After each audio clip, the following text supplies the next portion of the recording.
how would they go about getting their first client? Should they offer a free training for free to start, or like how would that work? Like how did you do it? So there's a lot of different things you can do. Mhm. For me, I had people come and asking me questions before I even had it. So I had at least a few people that were interested in Mm. hiring me once I got that, as far as Okay. local people.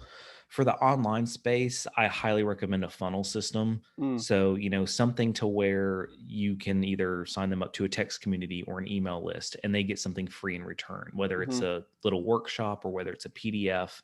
That way you begin to have something you can offer them and you get their information in return. And then you Mm. can send out weekly emails or create a Facebook group and begin to build a community. Mhm. And I can't stress, just be relational. Don't try to sell, because the more you try Mm. to sell, Yep. the less people you're going to have Yeah. want to buy from you. Just be there, answer questions, and don't be afraid of giving away too much. I was Okay. really afraid of that at first. Like, Mm. well, if I tell them all this stuff, then they're not going Mhm. to hire me. But it's really the opposite. It's like the more Mhm. you give, Mhm. the more people want to hire you. It's kind of weird how this works. I've had people hire me and I've literally told them everything they need to do beforehand, Mhm. but they want the accountability and they want to work with me. So Basically, it's almost like they're paying access to you almost. it really is. And I think we Mm. get caught up in they're buying a product, but Mhm. again, it comes back to brand. I don't go out and buy Under Armour because it's easy or accessible. Mhm. I love the brand. I love that Dwayne Johnson has his, Yeah. I'm a huge, so I have a Yep. connection to that. Mhm. And for someone else, it could be Nike or Adidas. There's some kind of thing that draws them to that. Mhm. And so just like that, we're drawn to different people. We're drawn to Mm. their personalities. We're drawn to, whatever it is, the things they have to say. Some people love Gary Vee, some people hate him. You know what I mean? Yeah. So everybody's drawn to somebody different. So Yep. people are hiring you not for your knowledge, Mhm. but for you as a person. Mm. And I think that's important to realize.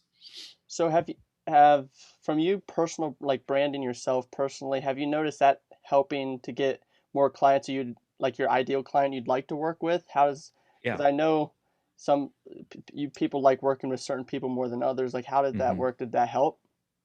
It did. It Mm. did. And once I leaned into that more, I began to get more of people that I gel with very Mm. well.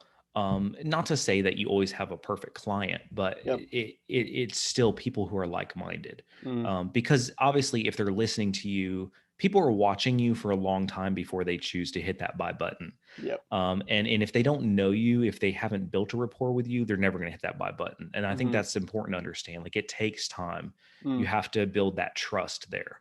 And then once that trust is there, then it's easy. Mm. But yeah, you're naturally be yourself. Don't try to be someone you're not because you think, oh, people want me to be this way. No, the people that you're going to draw, you're going to draw. And Mhm. that's just the way it is. So be yourself, be authentic, and build that relationship.